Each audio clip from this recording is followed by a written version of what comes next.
Today we are bringing you one of the biggest stories making waves across Nigeria, the heavy security at Abuja court ahead of Nnamdi Kanu's judgment.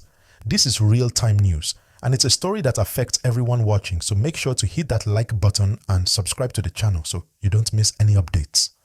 Security has been unprecedented around the Federal High Court in Abuja. You could see it with your own eyes. A strong presence of police officers, military personnel, and other security operatives all working to make sure order is maintained. This is because Nnamdi Kanu, the leader of IPOB, the indigenous people of Biafra, has been on trial for several years now. This trial has captured the attention of the whole nation because it is not just about one man.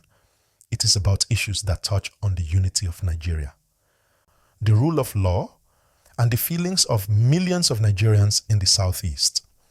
Now, for those who may not know, Nnamdi Kanu has been accused of a range of offenses, including inciting violence and running illegal broadcasts.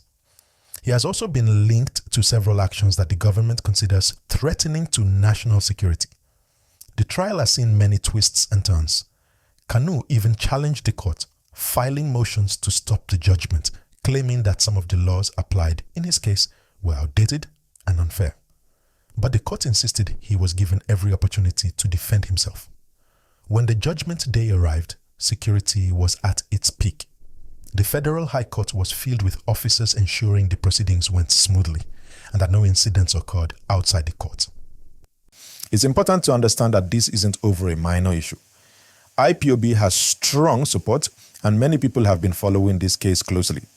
There was genuine concern that without a heavy security presence, tensions could escalate. On November 20th, 2025, the court delivered its verdict. Nnamdi Kanu was convicted on multiple counts related to terrorism and sentenced to life imprisonment.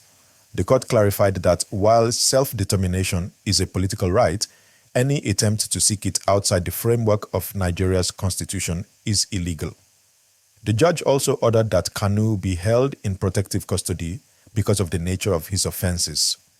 This means he will not be in a regular prison, but in a secure environment to ensure safety and order.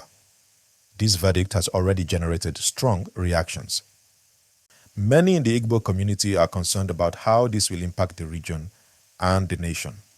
IPOB supporters are watching closely, and the government is reinforcing that the rule of law must be respected. Legal experts note that this could set a precedent for how separatist movements are addressed in Nigeria in the future. Now, let's think about the bigger picture here. This case touches on national unity. It also challenges how Nigeria balances law, order, and political expression. People are asking, was the trial fair?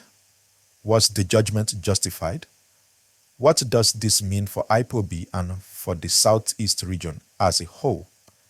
These are important questions and they will continue to shape discussions in homes, offices, and online forums across the country. It's also worth noting that this case is far from over. Nnamdi Kanu and his legal team are likely to continue appealing the judgment. Meanwhile, the government and security agencies remain vigilant. This story is unfolding and we will keep you updated every step of the way. So don't forget to like this video, hit that subscribe button and turn on the notification bell so you can follow every development in real time. Security around the court was not just for show. It sent a message that the state is taking this case very seriously. The life sentence may calm some, but it may also intensify discussions and debates. Either way, this is a defining moment for Nigeria. The court emphasized that every citizen has the right to express themselves, but it must be done within the law. This is a lesson that will echo across the country for years to come. Even as we speak, conversations are happening across social media, in offices, in homes, everywhere. People are debating what this verdict means for national unity, for law enforcement, and for the future of political activism. For those watching, it is important to stay informed, stay calm, and understand the facts as they unfold.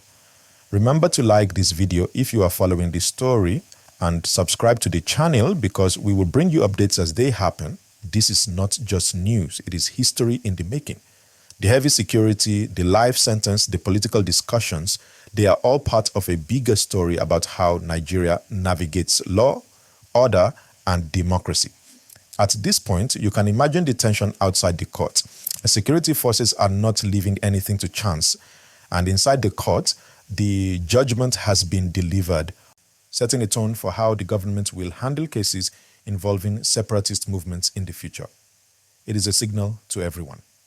The rule of law is paramount, and no individual or group can operate outside it without consequences. The reactions from the public are mixed. Some are relieved that order is being maintained. Others feel this is a heavy-handed approach. But one thing is clear: this is a story that will not fade quickly.